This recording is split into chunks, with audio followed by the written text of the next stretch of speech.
It was a physician's assistant who said, you know, you have celiac disease. Has anybody done a bone density scan on you? And I was like, no, tell me about that. And they're like, well, we can tell if you've had bone loss or not. And I said, okay, let's do it. And I was thinking, oh, tough Marine, you know, my bones are going to come back fine.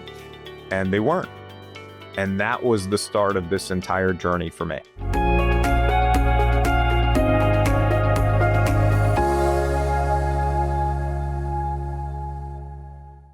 Hi there. My name is Dr. Josh Helman, and I'm very excited that I've got an expert here on bone health. In fact, I've got Kevin, the bone coach, and I've got to tell you, Kevin, the first time I met you last year, I mean, there's something about your personality, your energy. I mean, I want to smile and like, I want to work with this guy. So I am so excited that I get to interview you on your area of expertise, bone health. And yeah, this is a summit both on Alzheimer's and on reversing aging. Before we dive into your story, and tell me about the connection between Alzheimer's and bone health, just to frame this for some of the viewers who are like, I just want to hear about Alzheimer's. So yeah, absolutely. And there is a connection, and this is an important one. And because this has been looked at before, and there is growing evidence that shows that Alzheimer's patients are at higher risk for hip fracture. There was a meta-analysis done that included 9 studies. The results indicated that Alzheimer's patients were at a higher risk for hip fracture and that they had lower hip bone mineral density than healthy control. So there is an important connection there. And we can, as we go through this conversation, I'm going to make sure I weave in some important things that are not just important for our brain health. And if you are somebody that has Alzheimer's or you know someone who has Alzheimer's, I'm also going to talk about some of the other important aspects of preserving and strengthening the structure that's going to carry you to an active future. And Kevin, why don't we just take a step back? Tell me your story, because I think you personally were affected by bone health. And yeah, why don't we start there? Yeah, and I would say my personal journey starts when I was much younger. When my mother was 5 months pregnant with me, my father was told he had cancer. 2 months after I was born, he passed away. He was 35 years old at that time, and my entire life I had this fear that I was going to follow in his footsteps to an early grave and not be there to experience the joys of being a father. And when I had followed his footsteps, I went into the Marine Corps and I spent some time there. But right after I got out, I started having all these different health issues. I had high stress, poor sleep, chronic digestive issues, fatigue so bad that some days I could barely even get out of bed. My energy was non-existent. And then I was diagnosed with celiac disease, which is that autoimmune condition where when you ingest gluten, it actually damages the villi in the small intestine, these tiny little nutrient absorption centers that are responsible for absorbing the nutrients from the food we eat. So my villi, the roots were damaged, and I couldn't absorb these nutrients. So my body still needed these minerals and nutrients to execute its daily function. So where was it going to get them? It was going to my bones. And that's how I was then diagnosed with osteoporosis at an early age. And you know, for somebody to be told they have osteoporosis early on in life, it's shocking. It's scary. It's scary no matter what age you're at when you get told that. But as soon as I was like, you know what, I need to figure this out. I need to do the research. I need to build out a plan. And I started doing all those things, and I started making progress and improvement. And I realized along the way, it's not just the 30-year-old male at the time, you know, that is looking to improve their bone health. It's usually a woman 50s to 70s plus, or a male 50 to 70 plus that has osteopenia, osteoporosis, and they're left with take some calcium, take some vitamin D, go for a walk. Here's your bone drug, and we'll see you in 2 years for a bone density scan. That's woefully inadequate. And that's why I developed bonecoach.com and built out coaching programs. And we've helped, hundreds of thousands of people in our community at this point. That's great. If you could take a step back, when you were about 30, what symptoms, what triggered them to even look for your bone health? This is a really important question. And thank you for asking this, because they're typically, if you're younger, then 60, 70 years old, something like that, you're going to have a hard time getting a bone density scan unless you ask for it. The only reason that I had one is that I had these digestive issues, and then I was told I had celiac disease. And it wasn't even all the other physicians I was working with at the time. It was a physician's assistant who said, you know, you have celiac disease. Has anybody done a bone density scan on you? And I was like, no, tell me about that. And they're like, well, we can tell if you've had bone loss or not. And I said, okay, let's do it. And I was thinking, oh, tough Marine, you know, my bones are going to come back fine. And they weren't. And that was the start of this entire journey for me. And that's remarkable because obviously in the Marines, you know, the type of training that you went through, I mean, that's beyond, I mean, that's like professional sports. I mean, that's high level training. And for someone like yourself who went through that high level training, it just means that you don't want to wait until you get a bone fracture. Well, that's remarkable. It's great that you had a caregiver who, a provider that suggested that. Wow. Yeah. And even if you don't, like, even if you're listening to this and you have a physician that's not really helping you make the most progress in your journey, there are ways to have those conversations to get these tests ordered, or to get the test ordered with someone else, another physician, or just outside of them altogether. So there are ways to get things that you need and get that data so you can start to make objective decisions and move forward in improving your health. And let's talk a little bit more about diagnosis. So you mentioned a bone scan or a DEXA scan. Is that typically how the diagnosis is made?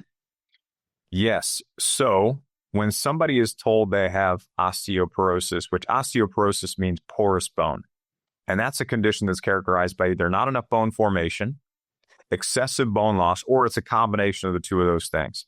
And in osteoporosis, both your bone density and your bone quality are reduced, and that increases your risk of fracture. And that's why this is important. And the way you get told you have osteoporosis, you find that out, is through getting a bone density scan. And when you do this scan, you lay down on a machine, it does a scan, it tells you your bone mineral density, the measure of how much bone you have, and then it generates a score. And that score determines if you have normal bone density, osteopenia, we would call it low bone mass, but that's like a precursor to osteoporosis, and then osteoporosis. And if your number is negative 2.5 or lower, so negative 2.6, negative 2.7, so on and so forth, that means you have osteoporosis. And the greater that negative number becomes, the more severe the osteoporosis is. Now, an important note about these scans is that usually they're only looking at your bone density. Density is the actual mineral content of the bone, the how much bone you have. But there's a whole nother part of this picture that we need to look at that's important for bone strength, and that is bone quality. So density is how much you have. Quality is the structural integrity, the microarchitecture, how that bone is organized. Those two things combine to create bone strength. So oftentimes, people only have part of the picture. Now, the way that you can get the full picture, where you can understand your quality as well, is there is an add-on software to a bone density scan called TBS, Trabecular Bone Score. And you just either call ahead to the facility, ask them if they have it on their machine, confirm with the technician that they actually have it. And that's one way to get it. There's also another technology called REMS. It's radio frequency echographic multispectrometry technology. You're not going to say that 5 times fast, but this is like an ultrasound bone density technology that also gives you a measure of bone quality. So there are different ways to understand the bone density and bone quality picture. But the final part to kind of wrap the diagnostic part up is those tests don't tell you, especially if you've only had one, if you are still actively losing bone right now, present day, because you may just not have built up enough bone in your younger years, because up to 90% of that bone mass is put on by the time you turn age 18.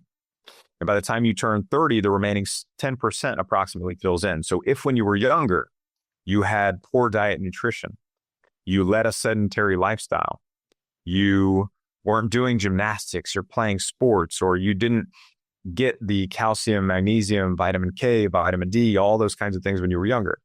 If you smoked or drank excessively, if you had an eating disorder, if you took prednisone, glucocorticoids, different medications, all those things could have prevented you from reaching peak bone mass in your younger years. So there's some other tests that we can look at, and we could talk about those shortly, but that's, at least from when people are diagnosed, that's usually how that happens.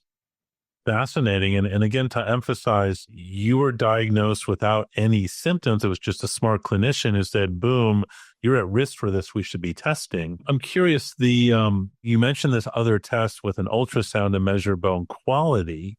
Would that often be done at the same place as, if someone's watching this and is interested in getting that ultrasound, and do they look at several different bones, like your hip bones, or what bones are they normally looking at for the ultrasound to measure the quality? Great question. So the technology is more available. This ultrasound technology is more available in Europe right now. Okay. More progressive there than in the US. I think that it's going to come about more in the US in the very near future, most likely. There are only a handful of locations in the US that use this REMS technology right now. So, and it's still going to give you that measurement of your spine and helping you understand the bone density and bone quality there. But I would just, you can search REMS, you can look that up and see if there's somewhere near you. But at least right now in the US, there's only a handful of locations. If you're in Europe and you're listening to this, there are probably more. But just keep your eye out for in the coming years, because there will probably be more of these locations that have these. But they're not going to be, I don't think, at the same facility as the bone density scan is.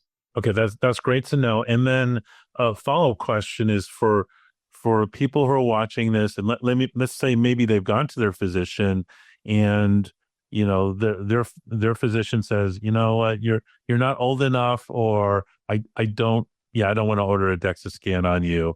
What other options? Can you, if someone calls you and wants to work with your team, can your team set them up with a DEXA scan?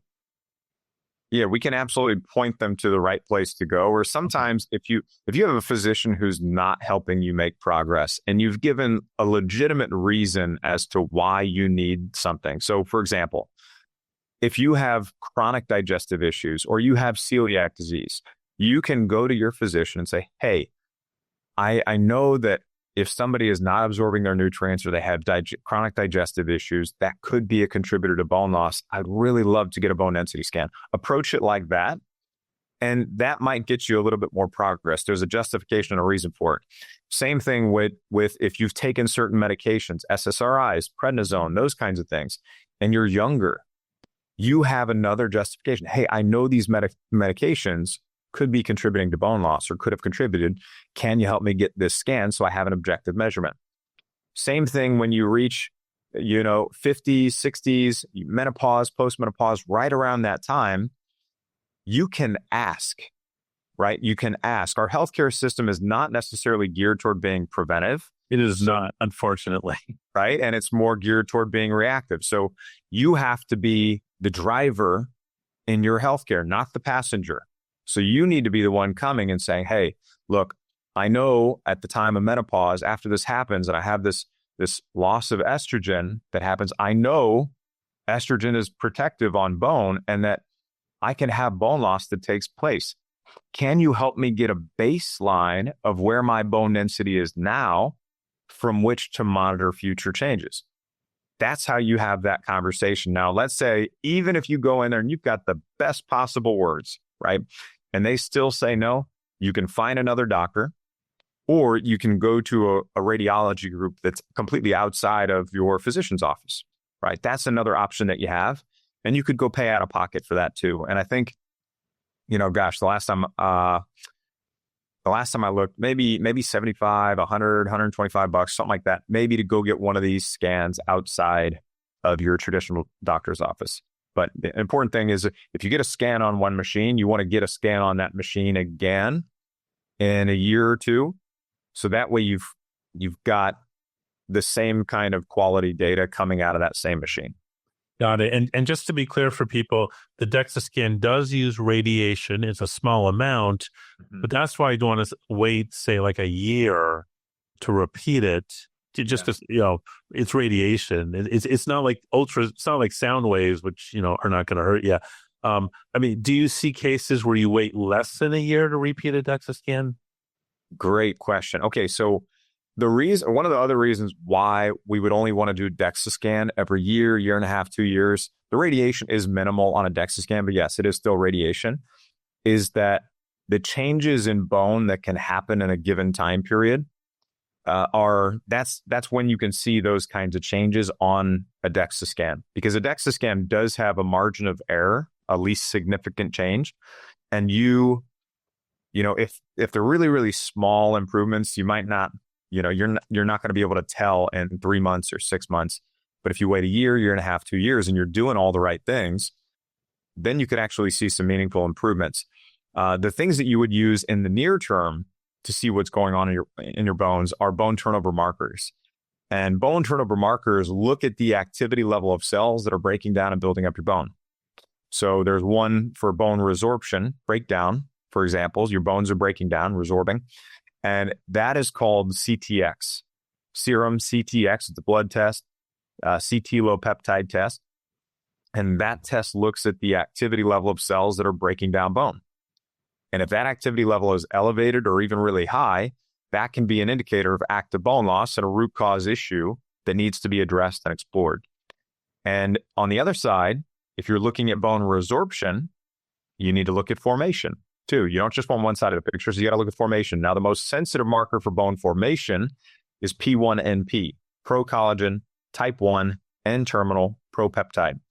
That is the most sensitive marker for bone formation. And you just look at those things, and it's going to give you a better understanding of what's going on in your bones. And those are the things that you can look at the 3 month, at the 6 month, at the 1 year mark. Most people we work with, they're trying to do everything they possibly can naturally before considering medication as an option. But some people are already on some of these bone medications and they want to transition off of them. And this is another case where bone turnover markers are really important, because you can't just stop some of these medications if you've been on them for extended periods of time, because there are ramifications that happen. So you have to be able to use these markers, these bone turnover markers, to tell what's going on in your bones. And the DEXA scan is not going to be able to tell you that. So you need these markers. That's great. And I'm just curious, being the biochemistry nerd, are there some times where both the destruction and the new bone markers are high at the same time? There can be that, and everybody's different, right? Too, right? Their set point may be higher or lower, or their turnover rate may be different. And so it's not the same for every single person. But one example of when they could both be really high, and I just touched on medication, right, is there's a certain medication category called anabolics. And these are drugs that are designed to build bone, build better quality bone, and build it faster. And they can do that. There are risks and side effects and short and long-term implications of use, but they can do that. And what happens is these drugs they'll ramp up the activity level of cells that build up your bone. But at the same time that they're doing that, you also have to ramp up the activity level of cells that break down bone, right? So we're cleaning out that damaged bone and we're building stronger, healthier bone. And that's the situation where both of those things are rising together. And it makes sense, because the bone is a tissue. It's alive. It's not just, we think of a skeleton that's just sitting there. No, when it's part of you, it's alive. Bingo. But this is something so many people, by no fault of their own, they don't understand. Your bones and your skeleton, they're not just this static tissue that hold you upright and help you move through life. They do that, and they do a really good job of it too. But at the same time, they're an endocrine organ. They're living tissue. And within your bones, you have something called bone marrow. And bone marrow is this soft, spongy material that helps produce different types of blood cells. So red blood cells, platelets, white blood cells. If you need help with preventing bleeding and clotting, that's where platelets are going to come in. If you need help with carrying oxygen to the body's tissues, carrying carbon dioxide away from the tissues back to the lungs, that's where red blood cells are going to come in. And if you need help with fighting infections, healing wounds, or anything related to the immune system, that's where white blood cells come in. Now, the cells that break down bone are a form of white blood cell. So anything that's talking to the immune system is speaking in that same language as the cells that break down bone. Now, here's something interesting that a lot of people don't understand is that where is 70% of your immune system reside? In the gut, yeah. In your gut, right? So if you have, I was talking about celiac disease earlier, if you have chronic digestive issues that are stimulating that immune system, that can also be speaking in the same language as the cells that break down your bones. So that is another way that digestive issues can lead to bone loss. It's not just a matter of, are you absorbing your nutrients? It's, are those digestive issues stimulating the immune system and increasing the reduction of your bone mass? Wow, that's fascinating. So we've talked about diagnosis. Let's say someone's watching this, they go through the testing and boom, unfortunately, this is an issue for them. What can they do? What can they do to reverse it, prevent it from getting worse also? And then, and is it going to be different for each person? There are some fundamental things for everyone. Now, everybody's biochemically and genetically unique individual. Right. They're going to respond to different foods and supplements, dietary approaches differently.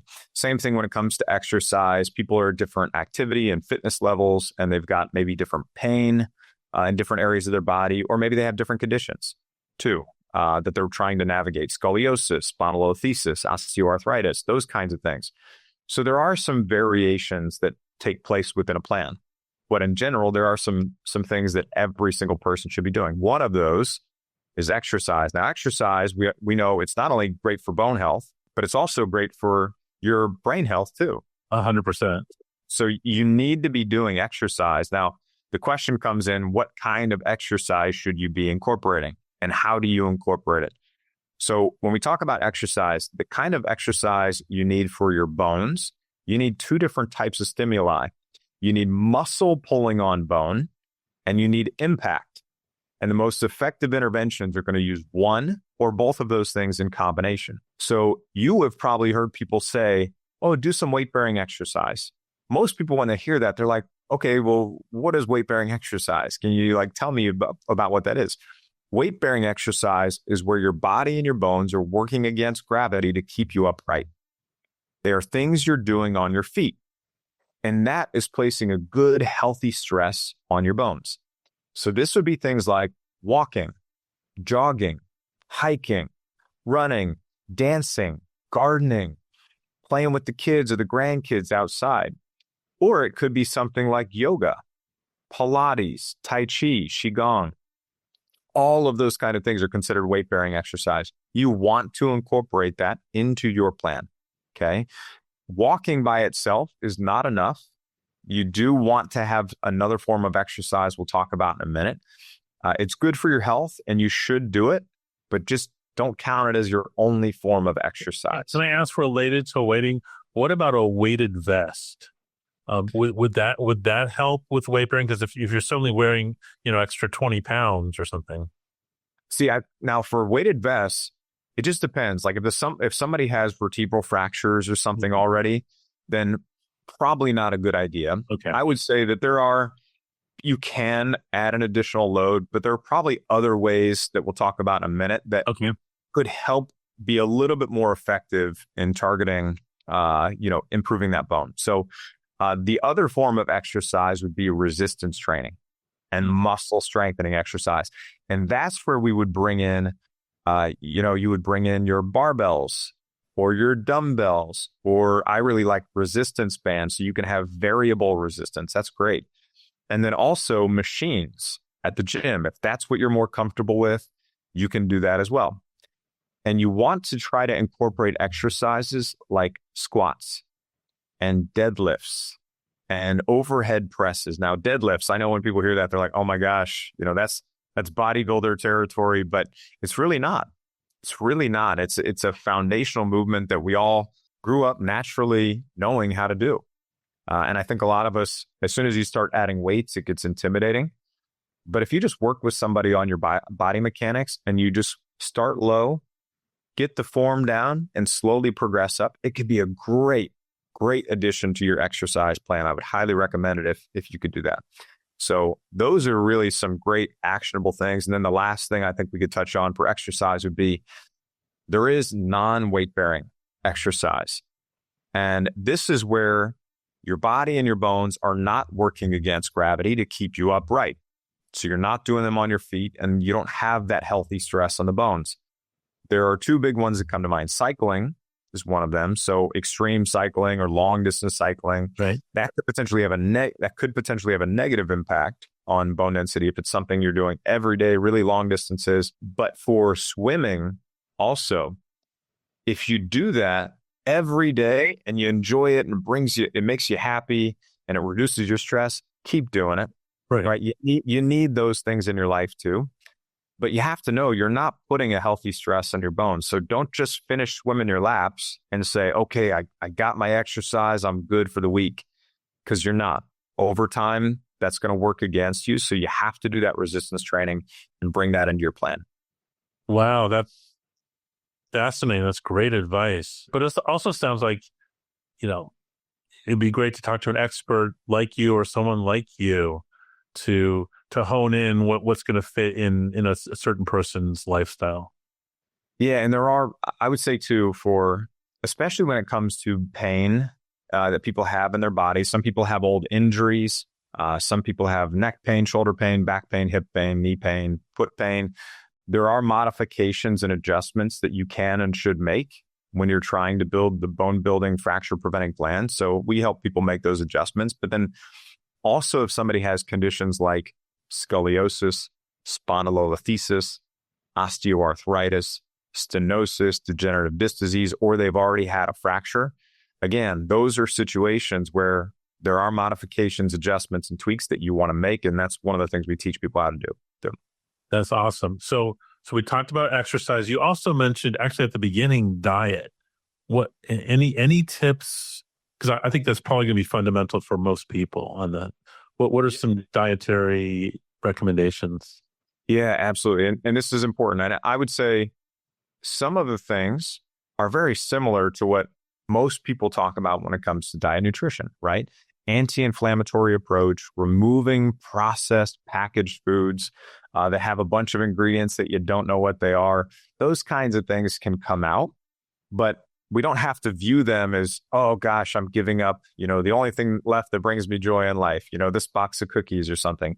I would say, how can we focus on bringing in something that maybe we've never tried before that could provide just as much taste and flavor, but actually has some health benefits and nutrients that come with it too.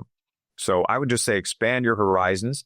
And the other thing I would say before we even get into specifics about diet and nutrition would be, as anybody on a health journey that has tried new things and had failed that first time will understand what I'm talking about.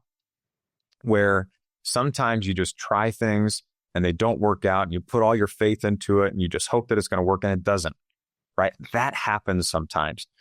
Be patient with yourself, be kind to yourself. And if you approach things with curiosity instead of expectation, your disappointment will disappear. I'll say that one more time. Approach things with curiosity instead of expectation, and your disappointment will disappear. So those are my general initial thoughts before we even get into the specifics of diet and nutrition. And now with diet nutrition, anti-inflammatory approach, you want to get those healthy proteins, lean proteins into your diet. You can also incorporate vegetables, fruits, those kinds of things too. Nuts and seeds can be, if you tolerate them, they can be incorporated. I really like incorporating fish too. Could be one thing that people incorporate. And when you do that, I specifically like wild sockeye salmon or sardines or mackerel or those kinds of fish. And some of them have the bones in them too. And I know when people hear that, they're like, oh gosh, the bones are going to poke my mouth and hurt me. Well, if you get them in a certain form, you can get them in a can too. They actually have the bones in and they're really soft. And not that I'm really making the case for fish bones here, but they almost melt in your mouth, right? And when you do this, you get protein, which is important for your muscles and it's important for your bones. Your bones are actually 50% protein by volume. They need amino acids. Amino acids are these building blocks of protein. So if you don't have enough protein, you're not really going to have a strong structure to add those minerals to. So we need that protein.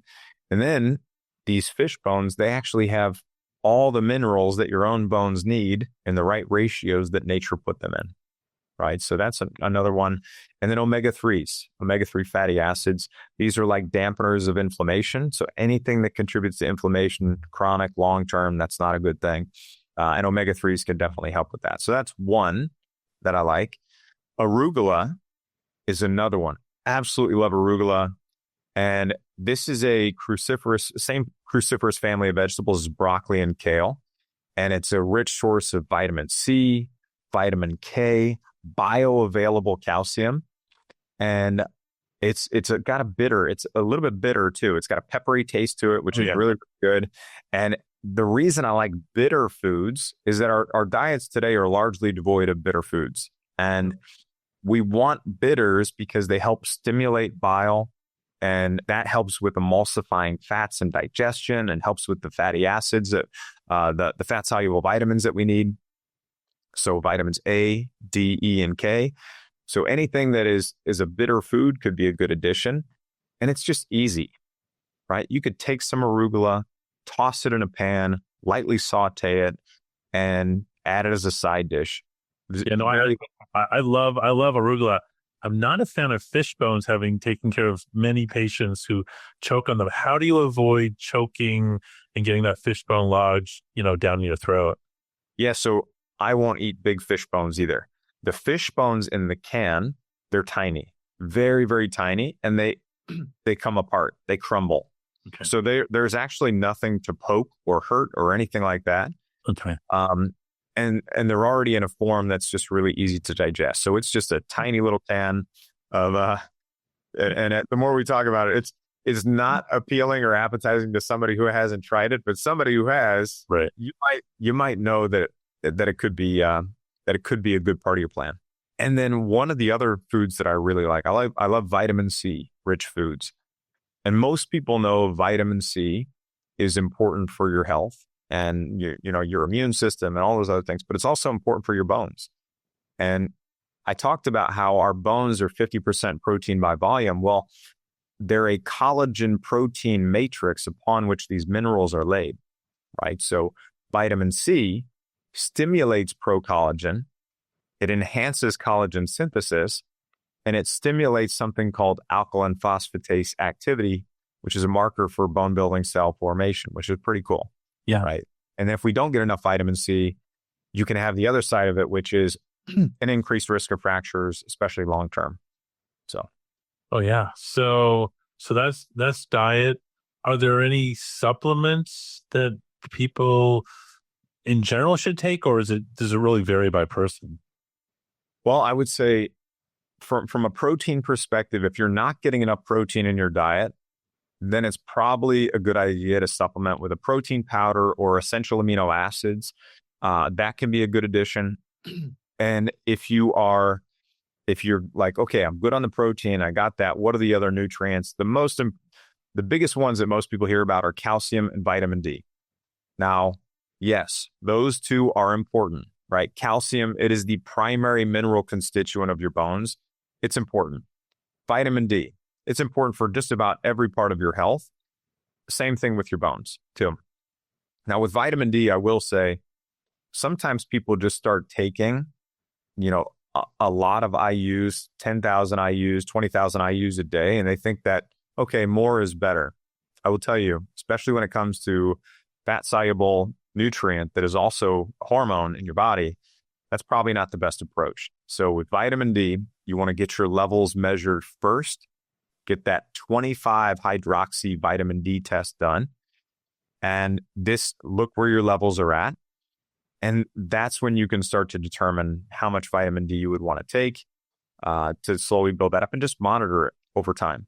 That's great. And you monitor by just checking your vitamin D levels. So, yeah. Yep, just check it. And also know that, yes, the sun is a great source of vitamin D, but in those cold weather months, like wherever you are, the cold weather months, the sun's rays aren't strong enough to generate enough vitamin D production. So just be aware of that. Your needs may be higher at different times of year. Right. And what I've seen, working, I'm licensed in 14 states throughout the country, spent a lot of time in Florida, even people with huge amounts of sun exposure, carpenters without not wearing a shirt on the roof. So high amounts of sun exposure will very often have low vitamin D levels.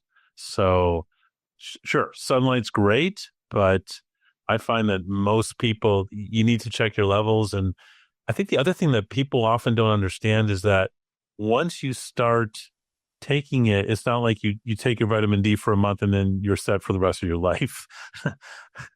Yeah, definitely not, right? Like your levels will fluctuate and they will change, and you need to test them to see, like, are the things you're taking actually effective? Same thing with, just like you talked about, just because you get in the sun all the time doesn't mean you're necessarily going to have really high vitamin D levels. I see that all the time too.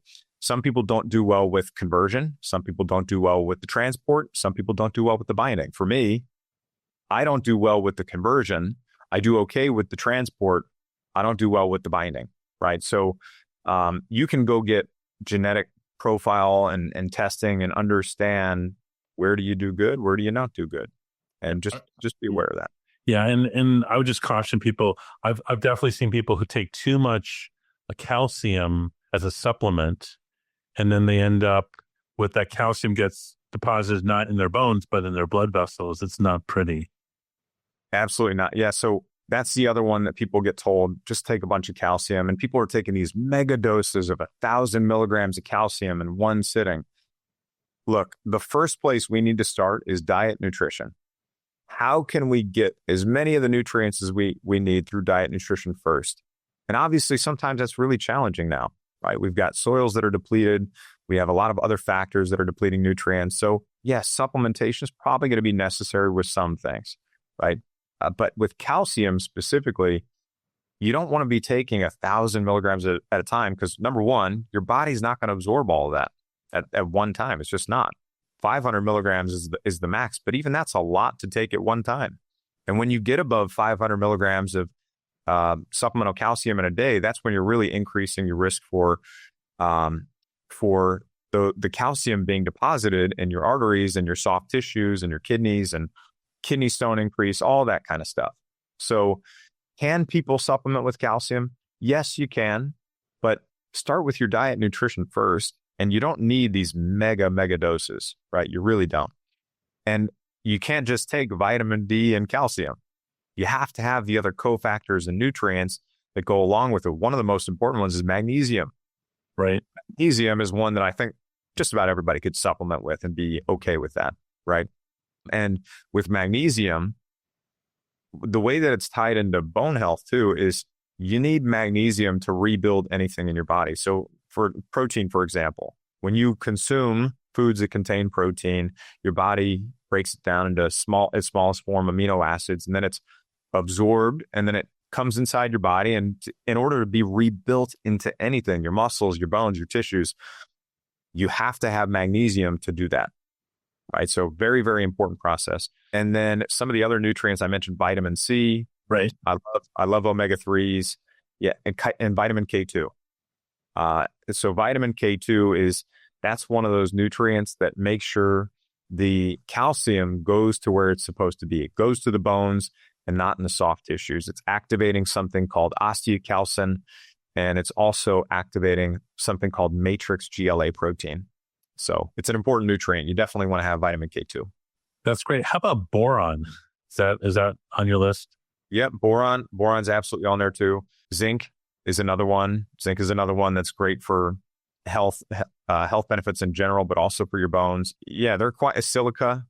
Silica is another important one. So there are quite a few nutrients that play into this, and it's just having people know it's more than calcium and vitamin D is really important. That's awesome. So tell me more. I mean, other areas where that are helpful. What about reducing the stress? Do you think that's relevant?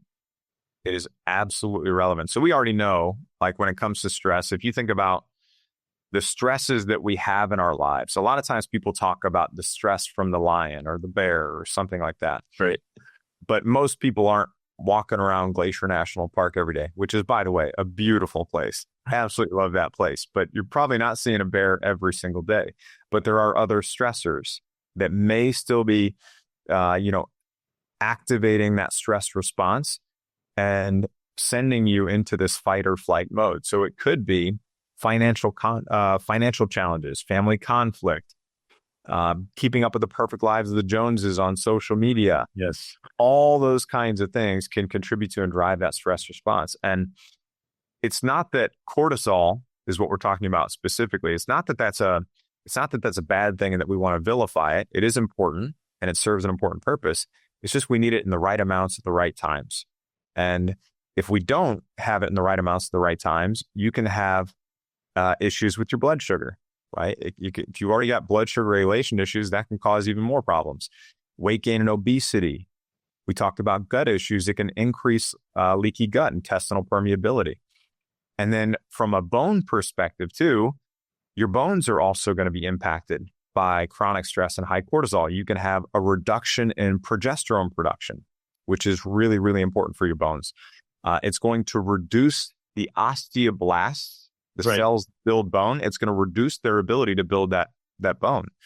So you just have to understand that stress is an important part of this, and cultivating a healthy stress reduction practice on a daily basis is going to be important. So whether that's through, meditation or prayer or whatever that looks like for you, even if it just is 1 minute, 2 minutes, 3 minutes, 5 minutes, what is manageable for you right now, today, because it's free. It's free. If you take the time, it's there. It is there. And it is one of the easiest things you could do to, and lowest hanging fruit things you could do to start improving your health in a lot of areas. Cool. And then we also touched on, I think briefly, sometimes hormonal disbalance can be causing this. Obviously, you don't know until you check. And if you're out of balance, you talk to your doctor and your team and try to optimize that. Are there any other toys or gadgets or ancillary things that you would normally recommend that people try who are, facing the osteoporosis, osteopenia, bone issues? Yeah, the first most important things would be figure out if you're actively losing bone, right? Well, first thing is if you haven't had a bone density scan or you don't have a measure of bone density and bone quality, go get those first. Understand where you're at right now. Don't just say, oh, I don't want to know because I don't want to deal with it. I can tell you, I work with people that have anywhere from no fractures to 5, 10, 15 or more fractures. And I can tell you every single person that has gotten to the point where they're fracturing, they will tell you, I wish I would have known sooner and I wish I would have done something sooner. So prevention is always greater than reaction. So get the baseline measurement, know where you're at, and then understand, are you losing bone right now? If you are, what's causing it? That's where we really drill in, and you got to figure out the root cause issues behind that. Is it inflammation? Is it an autoimmune condition? Is it a digestive issue? Is it, lack of nutrients? Those Is it all those things together? It could well be, right? It's multifactorial, right? It could be a combination of you not building up enough in your younger years, some issues with hormone, lack of estrogen, or something like that, and then another underlying factor that you don't know. You don't want to make an assumption. You want to make objective decisions around those things. So that's you have to do that. The diet nutrition piece, you need to take in the right nutrients in the right amounts. You need to actually absorb those nutrients. You need to resolve any digestive issues that you have, and you want those nutrients to make it to the cell level. And then the last part is you want to build strength of body, strength of mind, strength of bone in a way that prevents fracture and injury. So you get your right exercise plan in place, reduce your stress, improve your sleep. Sleep, it is pretty well documented. If you have poor sleep, it will reduce your bone quality. So making that a priority is really, really important. And, optimizing hormones, all of those things are really important. And when somebody has all of that in place, that's when we start talking about these complementary technologies and things like that we could add in. And that could be, it could be a vibration plate, could be rebounders, there's a ton of other things out there and devices out there that you can potentially bring into your plan. I always want to see people get that foundation done first and then start building and adding from there. Because sometimes people pull out these like tactical pieces. They don't have a full plan. They just kind of hobble it together. And then they wonder why they still had more bone loss. Well, we missed some important pieces along the way. Right. There's no one magic pill or cure or device that's going to fix all these other things for everyone. I wish it was that simple. If it was that simple, we probably wouldn't be having this conversation. None of us would be needed. If there was just that one pill for it all, but there's not, unfortunately. And looking for that, if you are listening to this and you're looking for that one pill, just know unfortunately it's not there. Right. But you can do all these things and make progress, and it doesn't have to happen all at once. As long as you're doing things, I think it was, who was the one? James Clear talks about doing things 1% better today than you did the day before. And if you can do that, the compound interest of that at the end of the year is you've made a ton of improvement, but it probably didn't feel like that. Right. Yeah. Yeah. No, I think that's great advice for dealing with difficult times, and getting this diagnosis had to have been devastating for you at the time.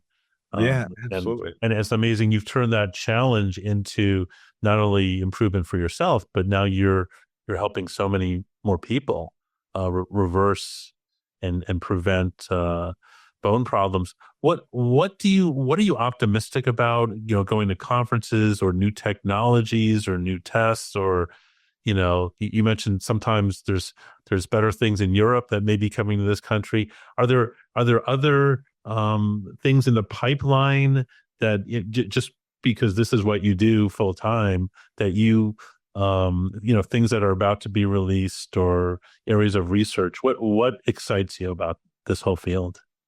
Now, there are things that, obviously we can't make claims and say that, this is actually going to have an impact on osteoporosis specifically. But I would say the area of peptides and stem cells and those kinds of things, the regenerative medicine stuff, I absolutely love that field and the space. And I think it's important, not just for bone health and osteoporosis, for a lot of different health issues. So I love that.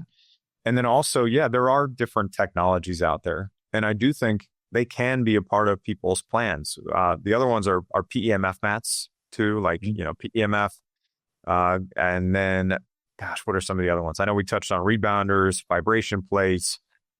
Those are probably some of the bigger ones that people are going to hear about. But one of the biggest and most impactful things, though, is exercise, right? Just exercising and doing it the right way and making sure you've got those pieces. Hey, can I ask one quick question about that? Because at the beginning you said high impact is important. So, for example, often I'll go to the gym and use a machine that's low impact, which it sounds like that's okay, but I need to make sure I also include in my regimen something where I'm high impact on the ground type. Yeah. Well, it could also be, so lower impact would be, you're going for a walk, right? So lower impact kind of thing. But even walk, you're just finding, am I walking on grass or am I walking on hard concrete? Yeah. And that's going to change, right? That's going to change that level of impact. I would say also, if you are dancing, right, there's different levels and variations of dancing. So if somebody's listening, they're like, gosh, I really love ballroom dancing. That's probably not going to provide the same impact as would something like hip hop, right? So, right, just think about that, and you can switch it up. Surprise your bones a little bit. And I don't mean like, if you have osteoporosis, just go out and start jumping around as hard as you can and, you don't want to necessarily do that, but figuring out how to incorporate, it's hard for me to want to just tell you to go out and jump in different directions and do all this stuff. You can absolutely do that. But if you have osteoporosis and maybe you've already had fractures or you're concerned about that point, I would meet with somebody first before you start trying to figure out which of those things and what's right for you. That's great advice. And I just want our viewers and listeners to understand, it sounds like you've put together a whole team to help people with their bones. How many different types of experts, if someone works with your company, do they end up normally working with? Yeah, we have 22 people on our team. So we have functional medicine practitioners, we have hormone experts, people that focus on diet and nutrition, people that focus on stress and sleep. But everybody's speaking in the context of bone health too, right? So they're talking about, hey, we all know that the people that are in our programs, the program is called the Stronger Bone Solution. So people that are in that program are there for a very specific reason. So when we speak in the context of, we know this is important and this is all in mind. So we have also coaches that work with people with osteoporosis all over the world every single day. And yeah, it's just, we've got online coaching programs that just make it really easy to just, don't be confused about all the information that's out there that may be conflicting, and it can be really hard to figure out what's right for you. We just kind of crowd all that out, focus people on a plan, and just help them move forward and make progress to get to the point where they're building stronger bones. That's beautiful. We've covered so many different topics. How would you help? What are some like 3 or 4 different take-home messages, or what should people remember from this discussion? First one, know if you're still actively losing bone, right? Bone turnover markers are important. Serum CTX, P1NP, those are great tests, right? That could be a great starting point after you get a bone density scan, right? The next one would be diet nutrition. Remember what I said about approach things with curiosity instead of expectation. Your disappointment will disappear. You don't have to change everything in your life right now that you're doing all in one day. You can do it over time. But as you try things and you fail, if you've already just approached it in that way, it's going to turn out a whole lot better for you. And the last part would be in terms of making sure you are prioritizing caring for yourself. A lot of times people put themselves on the back burner and they focus on everybody else around them. They may be caregiving for a parent, right? Especially if somebody's listening to this right now, they may be caregiving for a parent, right? And putting themselves on the back burner. You can still take care of that person and still make progress in your own health and still carve out a little bit of time for you during that day. So just know you are important too. And all the other people that are in your life that depend on you, that rely on you, that want to see you there with them in the future, you need to be there for you now so you can be there for them then, right, in the future. And you just have to keep that in mind. So, and then the last thing that I would share with people, my biggest take home for everybody would be just, you don't have to know where each step is placed day one. You just have to know where you want your path to lead, right? And just use that as your guiding light and keep moving toward that. Kevin, that's amazing. What's your website? How can people reach you? Well, everybody can always reach me at bonecoach.com. That's where we've got free osteoporosis kickstart, stronger bones resources, bone healthy recipes, all that kind of stuff. You just go to bonecoach.com and you can find something to help you start building stronger bones today. And then we're on all the social channels too. So you can find me at Instagram at bonecoachkevin and Facebook, YouTube, all the other places. What are the other ones? Pinterest, TikTok, all that stuff. We're at Bone Coach on all the other ones. So just, you find us there, but the best place is bonecoach.com. And if someone wants to reach out to you directly, I know you've got a huge team. Is that possible? And how should they do that? So if you come onto our email list and you reply to any message that you receive, that is my personal, it is my we have a couple 100,000 people in our community. It is my personal email. We have multiple people on my team that help with that, but I will see a lot of the messages that come through there eventually, and they'll flag them and raise them to me if it's important enough to get to me too. Yeah. Kevin, thank you so much for your time and your dedication to this field. I really enjoyed this interview, and I love what you're doing. Dr. Josh, thank you so much. And thank you for everything you're doing too. This is amazing. And for everybody listening, I mean, what a tremendous resource you have in this series that he's put together. And, it's just a great resource that you probably want to keep access to. Thanks, Kevin.